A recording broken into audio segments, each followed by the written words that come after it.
నమస్తే, welcome to reflection Bharat. నేను మీ అమోఘ్ దేశపతి. ఉత్తరప్రదేశ్ అనగానే మనకు గుర్తొచ్చేవి రెండు. ఒకటి అయోధ్య బాలరామ,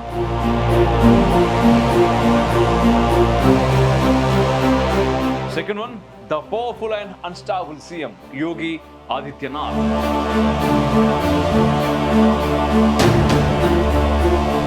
అందులో మదర్సాలు, మసీదులు, మజార్లు ఇంకా ఈద్గాలు మాత్రమే ఎందుకున్నాయనేది ఒక పెద్ద ప్రశ్న. స్లీపర్ సెల్స్ అంటే ప్రాణమున్న ఒక బాంబు అని సింపుల్ గా చెప్పొచ్చు.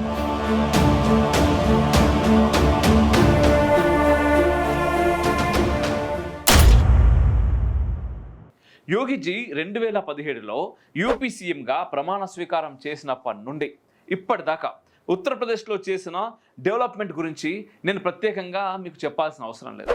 కానీ యోగిజీ యూపీ డెవలప్మెంట్కి ప్రధాన కారణాలు, యోగిజీ తీసుకున్న కొన్ని కీలక నిర్ణయాలని మీకు తెలుసా? యోగిజీ మొట్టమొదట ఫోకస్ చేసింది కౌంటర్ టెర్రరిజం, రెండవది ఇల్లీగల్ రిలీజియస్ ఎస్టాబ్లిష్మెంట్స్ని సీజ్ చేయడం, థర్డ్ వన్ ఇల్లీగల్ ఫారెన్ ఫండింగ్ని అరికట్టడం, నాలుగవది చాలా ఇంపార్టెంట్ యాంటీ నేషనల్స్ని గుర్తించడం, శిక్షించడం, ఇక ఐదవది బంగ్లాదేశీ రోహింగ్యాలు ఇంకా ఇల్లీగల్ ఇమిగ్రెంట్స్ని గుర్తించి తిరిగి పంపించడం, సిక్స్త్ వన్ గ్లోబల్ టెర్రర్ ఆర్గనైజేషన్ని గుర్తించడం, డిస్మాంటిల్ చేయడం. ఇలాంటివి ప్రమాదకరమైన ఎన్నో కీలక అంశాలు రాష్ట్రాన్ని ఇంకా దేశాన్ని కిందికి లాగే వాటిని యోగి 2017 నుండి ఇప్పటిదాకా ఎన్నో ఆపరేషన్స్ జరిపించి విజయవంతంగా ముందుకు కొనసాగుతున్నారు.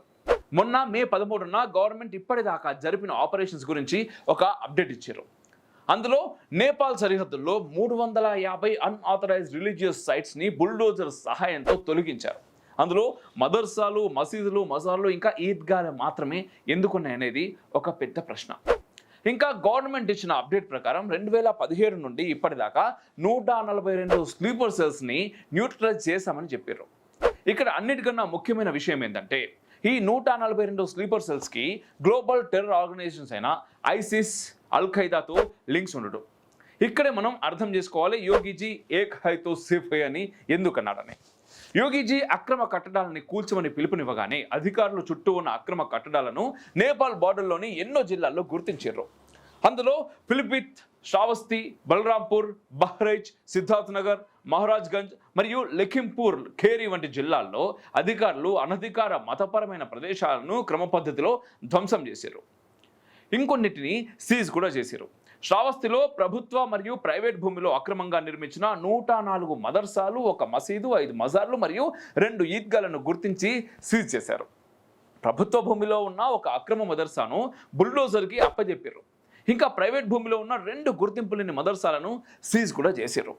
బహ్రైచ్లో 13 మదర్సాలు, 8 మసీదులు, 2 మజార్లు మరియు 1 ఈద్గాను గుర్తించారు. 5 సీలు వేయబడ్డాయి మరియు 19 కట్టడాలను బుల్డోజర్కి అప్పజెప్పారు. సిద్ధార్థ్ నగర్లో 5 మదర్సాలను సీల్ చేసిరు, 9 మదర్సాలను కూల్చేసిరు. మొత్తంగా జిల్లాలో 23 అక్రమ నిర్మాణాలపైన చర్యలు తీసుకున్నారు. మహారాజ్గంజ్లోని మక్తబ్ భూమిలో పనిచేస్తున్న ఒక అన్ఆథరైజ్డ్ మదర్సాను జిల్లా మైనార్టీ సంక్షేమ అధికారి ఫిర్యాదు ఆధారంగా స్థానిక పోలీస్ స్టేషన్లో ఎంక్వైరీ నడుస్తా ఉన్నది. దానిపైన ఇప్పటిదాకా జిల్లాలో ప్రభుత్వ మరియు ప్రైవేట్ భూమిని ఆక్రమించి నిర్మించిన 29 మదర్సాలు మరియు 5 మజార్లు న్యాయబద్ధంగా భూమ్. లఖింపూర్ ఖేరిలో ప్రభుత్వ భూమిలో 2 మసీదులు మరియు 1 ఈద్గా, ప్రైవేట్ భూమిలో 8 మదర్సాలు అక్రమంగా నిర్మించబడినాయి.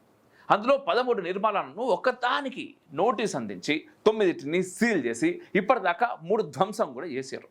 బలరాంపూర్ జిల్లాలో 30 మదర్సాలు, 10 మజార్లు మరియు 1 ఈద్గా కూల్చివేయబడ్డాయి. వాటిలో 10 ప్రభుత్వ భూమిలో అక్రమంగా నిర్మించబడ్డాయి, 20 ప్రైవేటు భూమిలో అనుమతి లేకుండా నిర్మించబడ్డాయి. తులసీపూర్ తహసీల్లోని వీర్పూర్ సెమ్రా గ్రామంలో ప్రభుత్వ భూమిలో కొత్తగా నిర్మించిన మదర్సాను కూల్చేశారు.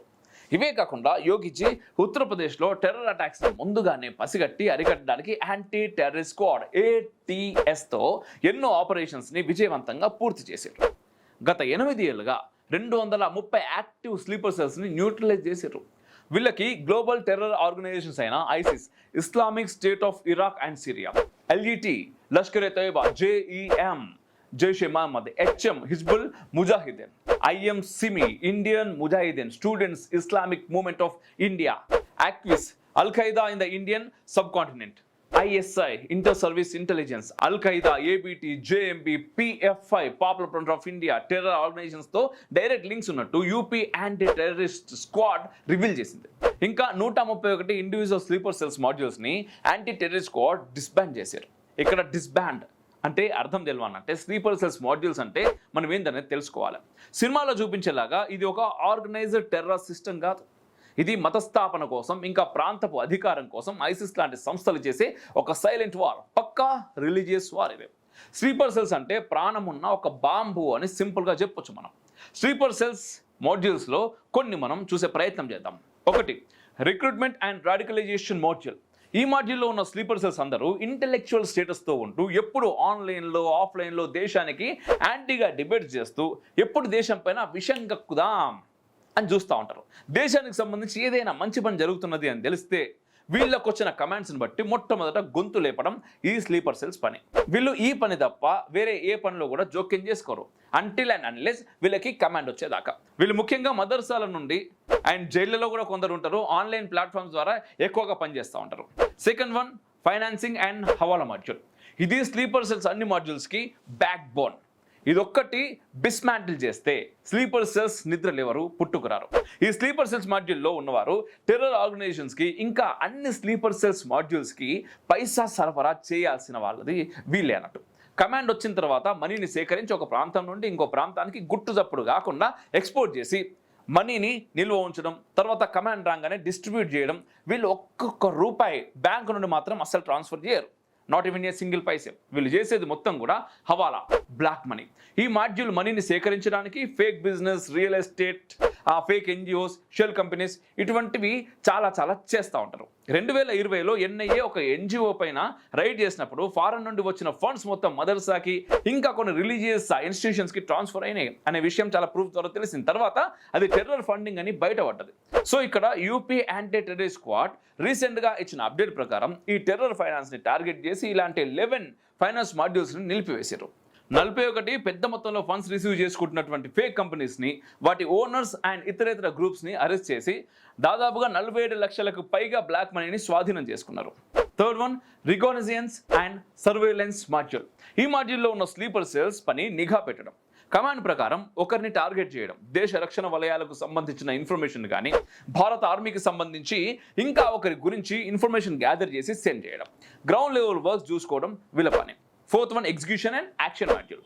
ఈ స్లీపర్ సెల్స్ ఎప్పుడు యాక్టివ్లో ఉండరు. వీళ్ళు నెలకి ఒకసారి కమాండ్ బట్టి యాక్టివ్ కావచ్చు, లేదా సంవత్సరం లేదా ఒక దశాబ్దం కూడా పట్టవచ్చు. వీళ్ళ పని లేదా చెప్పిన టైంకి చెప్పిన చోట ఏదైనా ప్లాన్ని ఇంప్లిమెంట్ చేస్తారు. ఫర్ ఎగ్జాంపుల్ బాంబులు, communal violence, rallies, street fights ఇటువంటి అన్నట్టు. ఇంకా 5వది, కమ్యూనికేషన్ అండ్ ఎన్క్రిప్షన్ మాడ్యూల్. వీళ్ళ పని ఒకరి మెసేజ్ని ఇంకొకరికి ట్రాన్స్ఫర్ చేసుడు. వీళ్ళకి నేర్పించబడిన కోడెడ్ లాంగ్వేజ్లో వీళ్ళ పనిని వీళ్ళు పూర్తి చేస్తూ ఉంటారు. కమాండ్ని బట్టి ఆన్లైన్ ప్లాట్ఫామ్స్లో, ఎగ్జాంపుల్ డార్క్ వెబ్సైట్స్లో లాంటి సైట్లలో కూడా ఇంటర్నేషనల్ వైడ్గా కమ్యూనికేట్ చేస్తూ ఉంటారు. వాట్సాప్లో కోడెడ్ లాంగ్వేజ్తో ఒకరి మెసేజ్ని ఇంకొకరికి ట్రాన్స్ఫర్ చేసుడు వీళ్ళ పూర్తి పని కమాండ్ బట్టి ఉంటుంది. 6వది, స్లీపర్ క్యాడర్ కోఆర్డినేషన్ టీమ్. వీళ్ళు చదువుకొని మంచి పొజిషన్స్లో ఉండి దేశ వినాశనానికి టెర్రరిస్ట్తో చేతులు కలిపి పనిచేస్తూ ఉంటారు. వీళ్ళు కొందరు భారతీయులు అయి కూడా ఉంటారు. వీళ్ళు కేవలం డబ్బు మాత్రమే కావాలి, డబ్బుకు ఇంపార్టెన్స్ ఇస్తారు. వీళ్ళ పని ఒక మాడ్యూల్ని ఇంకో మాడ్యూల్తో కోఆర్డినేట్ చేయడం. సో ఇలా ఎన్నో మాడ్యూల్స్ ఉంటాయి. నేను చెప్పింది జస్ట్ దాంట్లో 6 మాత్రమే. మళ్ళీ ఒక్కో మాడ్యూల్లో డిఫరెంట్ యూనిటీస్ ఆఫ్ స్లీపర్ సెల్స్ ఉంటారు. సో మీరు గమనిస్తే ప్రతి మాడ్యూల్స్లో కమాండ్ వచ్చాక అని ఉన్నది. స్లీపర్ సెల్స్ కమాండ్ తీసుకునే వాళ్ళు కమాండ్ వస్తే వాళ్ళు చేయాల్సిన పని చేస్తారు. ఒకవేళ రాకపోతే వాళ్ళు మన చుట్టూ మన సమాజంలోనే మన లెక్కనే బ్రతుకుతూ ఉంటారు. సో ప్రతి మాడ్యూల్కి ఒక హెడ్ ఉంటాడు. ఇఫ్ ఆ హెడ్ కమాండ్ ఇవ్వకపోతే కింద ఉన్న స్లీపర్ సెల్స్ డీయాక్టివ్ అవుతూ ఉంటారు. So UP anti terrorist squad ఇలాంటి మాడ్యూల్స్లో టీమ్స్గా డివైడ్ అయిన 131 ఇండివిజువల్ స్లీపర్ సెల్స్ మాడ్యూల్స్ని డిస్బాండ్ చేశారు. అంటే మళ్ళీ ఎవ్వడికి ఆ స్లీపర్ సెల్స్ యాక్టివేట్ అవ్వకుండా UP anti terrorist squad sleeper సెల్స్ని అరికట్టారు. ఇప్పటికీ ఆపరేషన్స్ అన్ని కూడా నడుస్తూ ఉన్నాయి. అందుకే Yogiji the powerful and unstoppable CM అని అనడంలో తప్పు లేదు అనిపిస్తూ ఉంది నాకు. మీరు కూడా కామెంట్ రూపంలో చెప్పుర్రు దీని గురించి. సో యోగిజీ సీఎం అయినప్పటి నుంచి అంటే 8 సంవత్సరాల కాలంలో ఇటువంటి కార్యక్రమాలు చాలా చేశారు. అండ్ ఇప్పుడు మనం చూస్తూ ఉన్న మన రాష్ట్రంలో అంటే మన తెలుగు రాష్ట్రాల విషయానికి వద్దాం. అక్రమ కట్టడాలు ఎన్ని ఉన్నాయి? అనే విషయం మనకు చాలా మందికి తెలుసు. కానీ ఏ ఒక్క నాయకుడు కూడా అక్రమ కట్టడాల గురించి మాట్లాడు. అదే హిందూ దేవాలయాల విషయాల్లో మాత్రం చాలామంది మాట్లాడుతూ ఉంటారు. అండ్ ముఖ్యంగా రీసెంట్గా ఆంధ్రప్రదేశ్లో కూటమి అధికారంలోకి వచ్చిన తర్వాత అక్కడ అక్రమ చర్చి కట్టడాలు ఉన్నాయి నాయన, అక్రమ చర్చి కట్టడాలని మొత్తం కూడా కూల్చేయాలి, తీసేయాలి అని చెప్పేసి ఒక జీవోను వాళ్ళు రిలీజ్ చేయడం జరిగింది. నాకు తెలిసి అది ఫిబ్రవరి మిడ్లో జీవోని రిలీజ్ చేసిన తర్వాత సరిగ్గా 15 రోజులకి ఆ జీవోని రివోట్ చేస్తున్నాము, ఆ జీవో అమలు కాకూడదు అని చెప్పేసి మళ్ళీ మార్చి 5వ తారీఖున ఇంకో జీవో కూడా రిలీజ్ చేశారు. అక్రమ చర్చ కట్టడాలు ఉన్నాయని తెలుసు, వాటిని కూల్చండి అని చెప్పేసి జీవో ఇచ్చారు. తర్వాత మళ్ళీ కూల్చొద్దు అని చెప్పేసి వాళ్ళే ఆ జీవోని రివోట్ చేస్తూ ఇంకో జీవో ఇచ్చారు. సో మన తెలుగు రాష్ట్రాల్లో మనకి ఎటువంటి నాయకులు కావాలి, ఎందుకు కావాలి అనే విషయాన్ని కూడా కామెంట్ల రూపంలో మీరు తప్పకుండా తెలియజేయండి. అండ్ ఈ మొత్తం ఇన్ఫర్మేషన్ ఖచ్చితంగా పనికొచ్చేదే అని నేను అనుకుంటున్నాను. పనికి రాకపోతే మనం ఫస్ట్ ఆఫ్ ఆల్ ఇక్కడ ఇన్ఫర్మేషన్ చెప్పాం. సో ఈ ఇన్ఫర్మేషన్ని సాధ్యమైనంత మేర మీరు 10 మందికి చెప్పే ప్రయత్నం చేయరి, షేర్ చేయరి, లైక్ చేయరి, కామెంట్ల రూపంలో మీ అభిప్రాయాలు తెలియజేయండి. ఛానల్ను సబ్స్క్రైబ్ చేసుకుని మాత్రం అస్సలు మర్చిపోకూడదు. జై హింద్, మేరా భారత్ మహాన్.